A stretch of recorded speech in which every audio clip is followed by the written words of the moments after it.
네, 2학년 학생 여러분들 안녕하세요. 박선주 선생님입니다. 오늘은 148쪽, 149쪽 대단원 마무리 여러분들 푼 문제를 같이 함께 풀어보는 시간을 가져보도록 하겠습니다. 자, 우리 하나씩 한번 살펴보면요. 1단계 생각금을 완성하기 보면은 첫 번째로는 양분의 합성 부분에서 우리 식물이 양분을 합성하는 방법인 광합성에 대해서 가장 먼저 배웠었는데요. 자, 우리 광합성은요. 광합성의 반응식 적는 것도 여러분들 이제는 안 보고도 적을 수 있어야 됩니다. 이 반응식 우리 수행평가 문제로도 출제할 거예요. 자, 우리 광합성에 필요한 재료는 물과 어떠한 기체가 필요했었나요? 우리 기체라는 걸 알 수 있는 것은 기공을 통해서 흡수되고 있는 것을 통해서 기체구나라는 것을 알 수 있죠. 물과 어떤 기체가 필요했죠?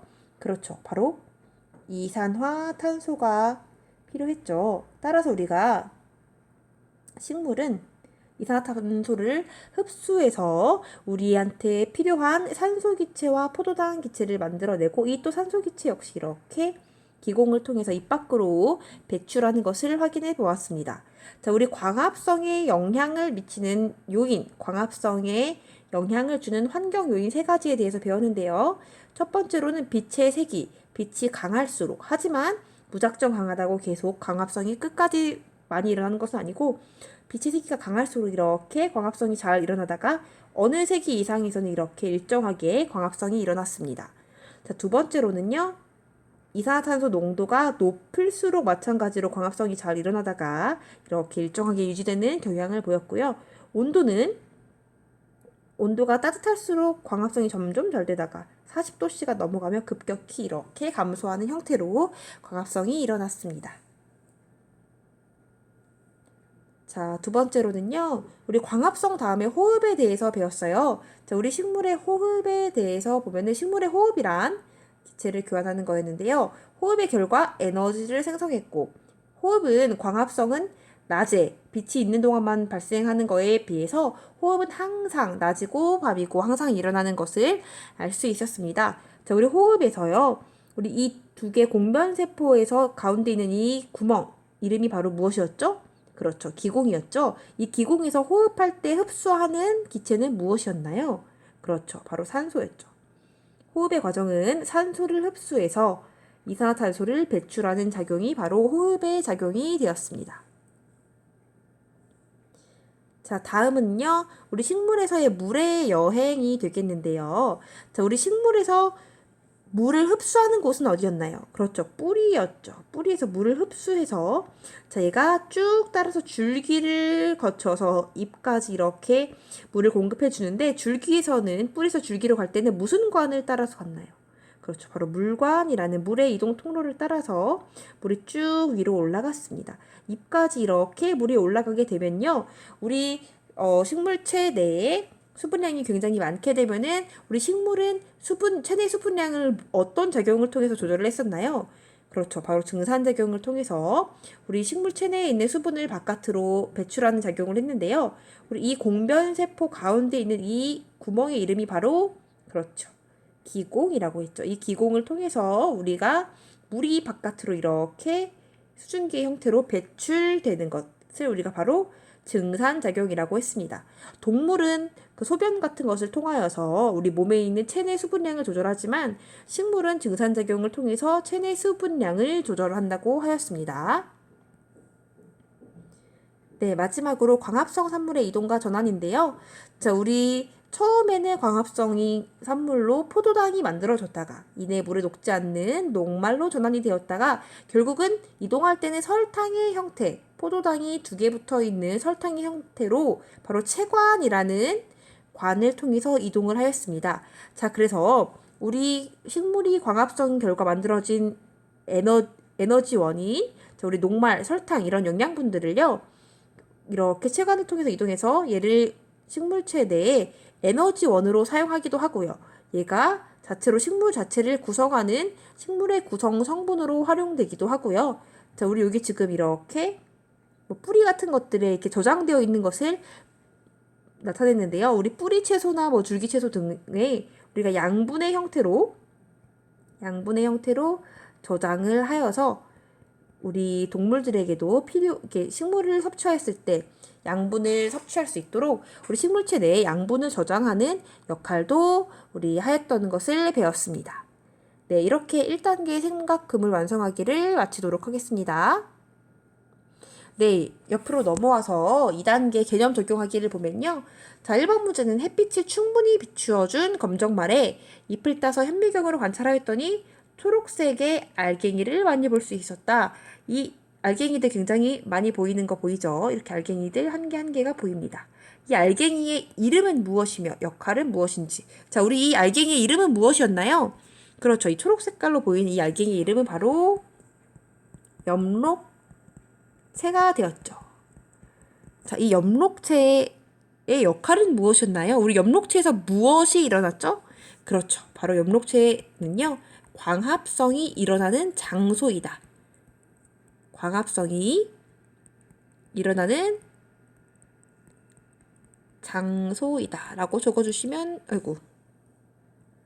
되겠습니다.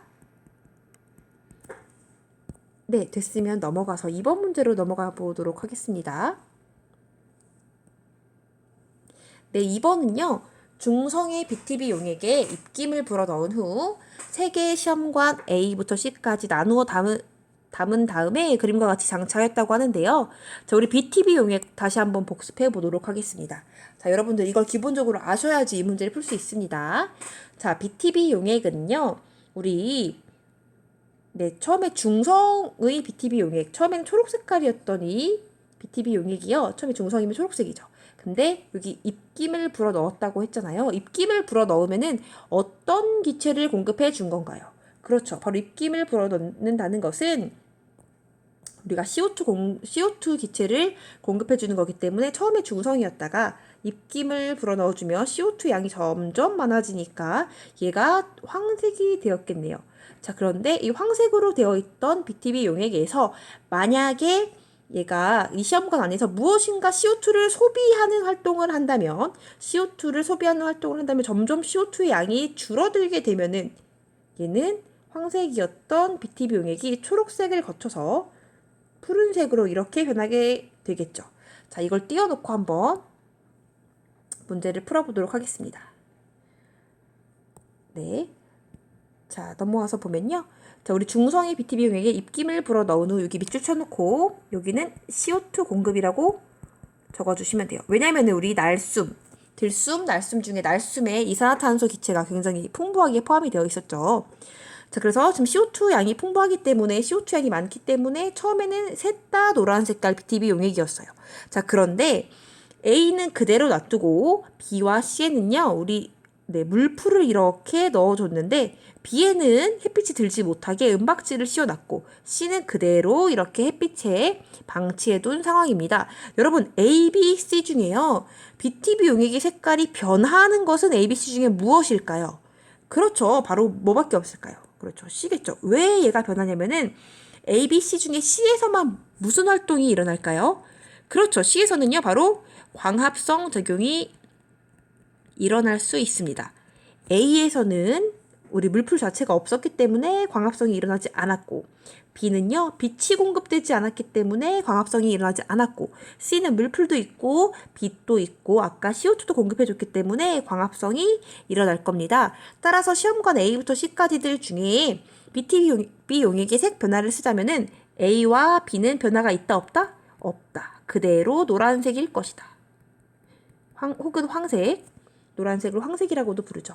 자, 그런데 C의 경우에는 BTB 용액의 색 변화가 있겠죠. 점점 우리 C에 있는 물풀이 점점 광합성을 하면서 CO2를 계속 흡수하기 때문에 점점 CO2의 양이 적어지게 되면서 처음에는 황색, 노란색이었던 BTB 용액이 초록색을 거쳐서 결국에는 무슨 색이 될까요?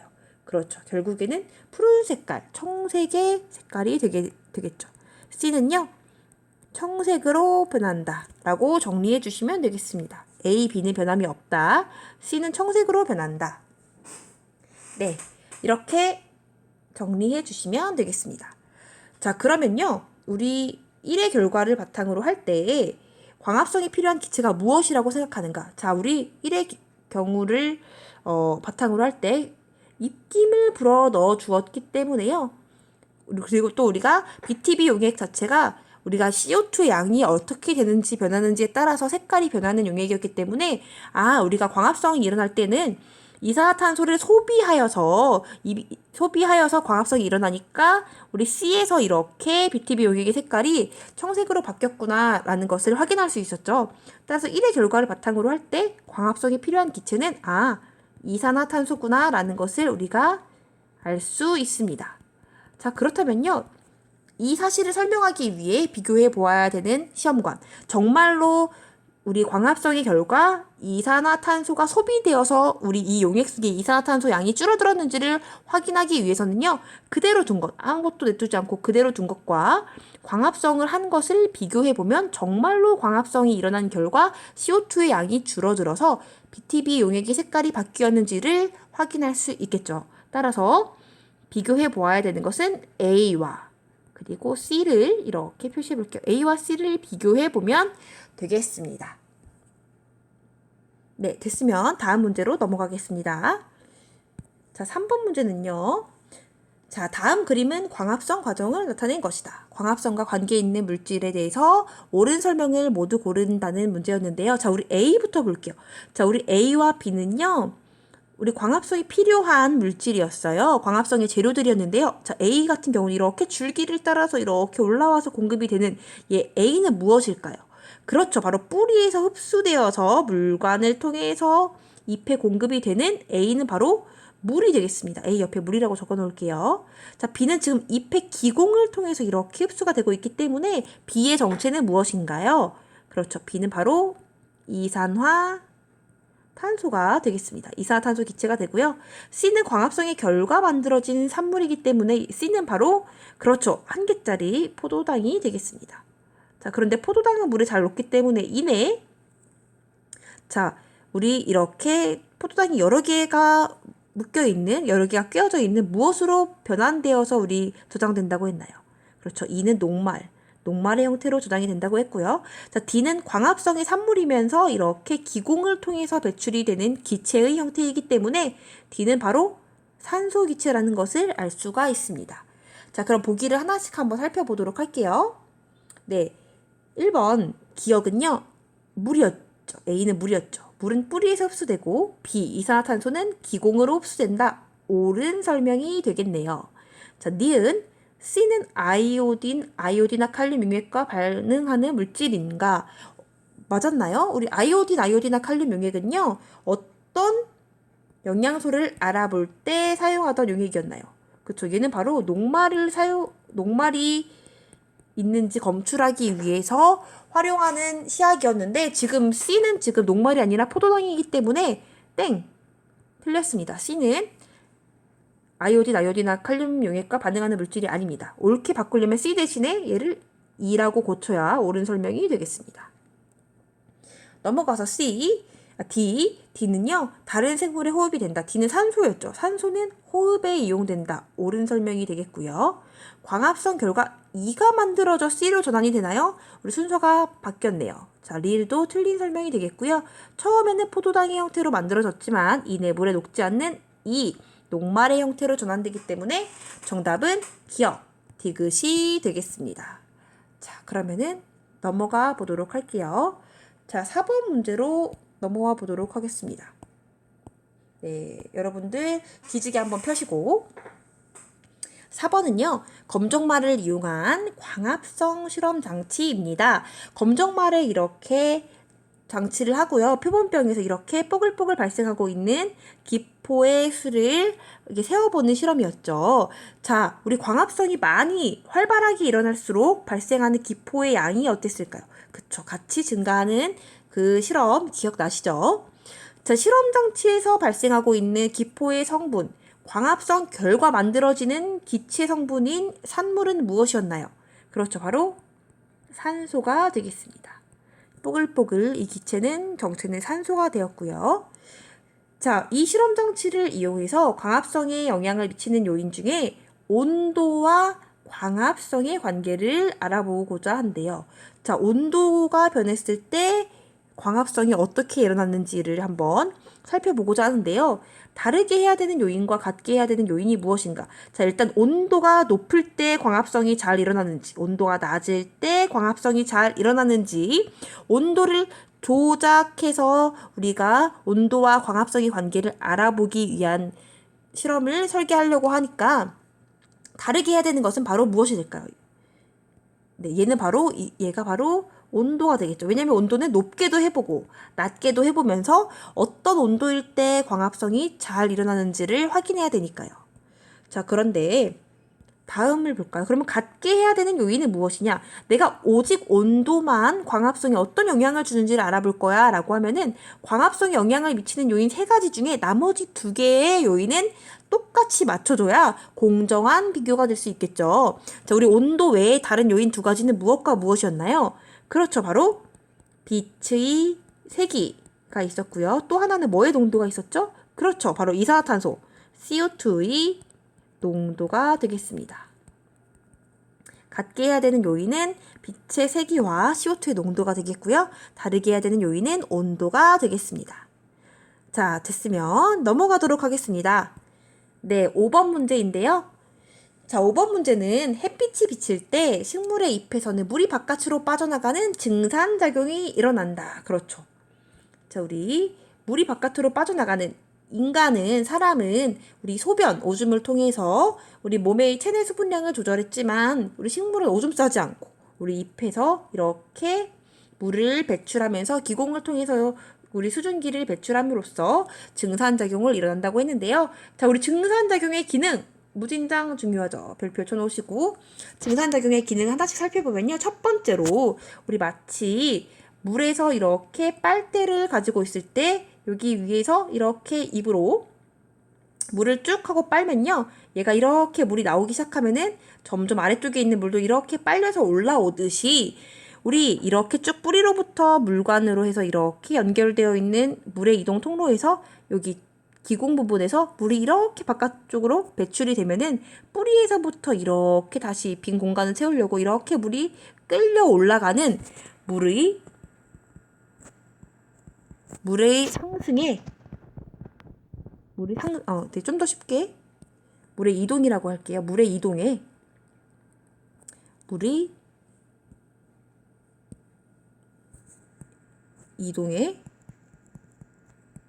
원동력이 됩니다. 물이 뿌리에서부터 줄기를 거쳐서 잎으로까지 오는데 원동력이 되는 게 바로 증산작용. 이쪽에서 빨대에서 쭉 물을 배출하면은 밑에서부터 쭉 빨아 올려듯이 우리 기공에서 이렇게 물이 나가면요. 뿌리에서부터 물이 쭉 빨려 올라온다고 했죠. 따라서 물의 이동에 원동력이 된다라는 게 첫 번째 기능이었고요. 자, 두 번째로는요. 이렇게 수증기가 배출이 되면요. 우리 이 식물체의 주변이 시원해졌죠. 따라서 식물과 그 주변의 온도를 어떻게 해주는 효과가 있냐면 바로 온도를 낮추는 효과가 있습니다. 낮추어준다. 따라서 조금 여름철에도 이렇게 나무가 많은 곳에 가면 조금 시원한 것들을 여러분들 느낄 수가 있죠.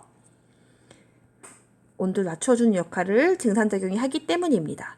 자, 우리 세 번째로는요. 증산작용에 어떤 역할이 있었나요? 네, 바로 얘가 사람이 오줌 싸는 것처럼 식물 체내에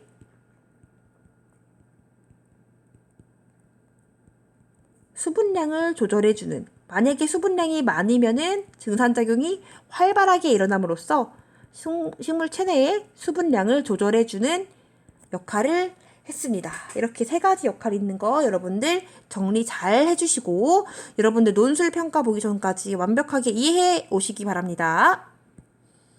네, 다음 문제로 넘어가도록 하겠습니다. 6번 문제인데요. 네, 6번 문제를 이어서 풀어보면요. 우리 약한 빛이 비칠 때랑 빛이 없는 밤에 각각 식물에서 일어나고 있는 광합성과 호흡의 관계를 나타낸 그림입니다.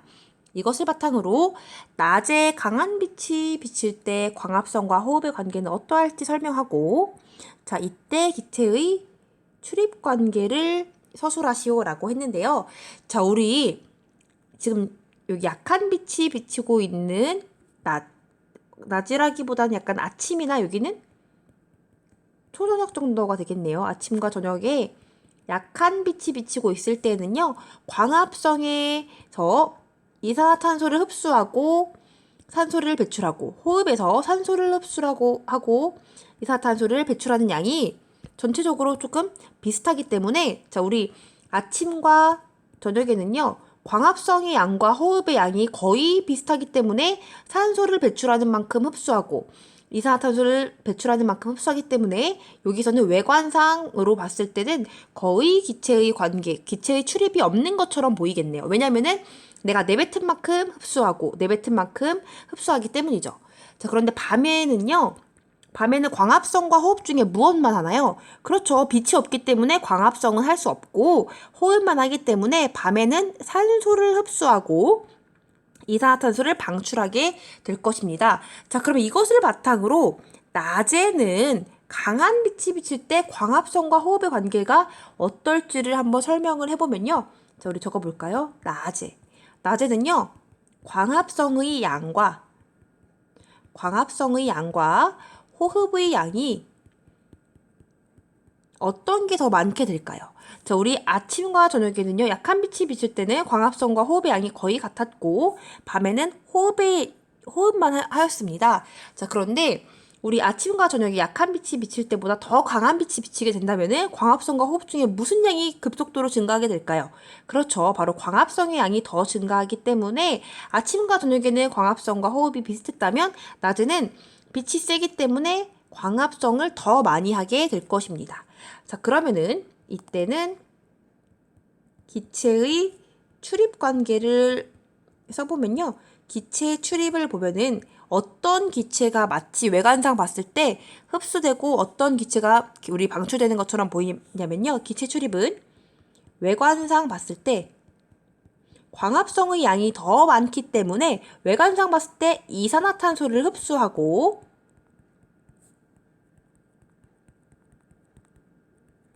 그리고 산소를 방출하는 것처럼 보이겠죠. 왜냐? 광합성을 호흡보다 더 많이 하기 때문에. 자, 그래서 이렇게 정리를 해주시면 되겠습니다. 얘는 여러분들 이 비슷한 문제는 중단원 평가에도 나와 있었죠. 중단원 평가에 있는 요 그림들 다시 한번 정리해서 이 부분 잘 정리해 주시기 바랍니다.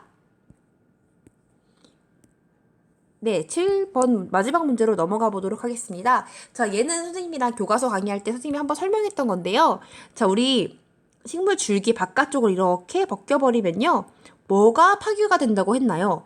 그렇죠. 바로 여기 안에 있던 얘를 벗겨버리면 껍질을 바로 채관이 파괴가 된다고 했죠.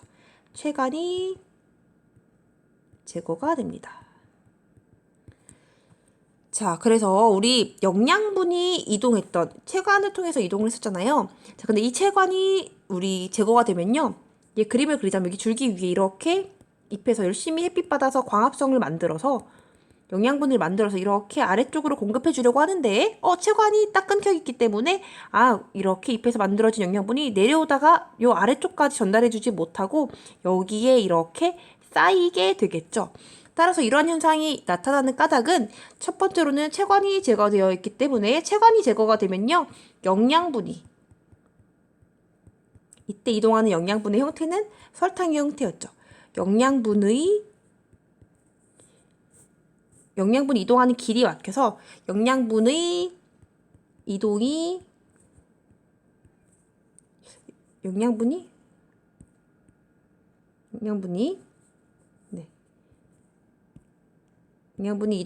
막혀서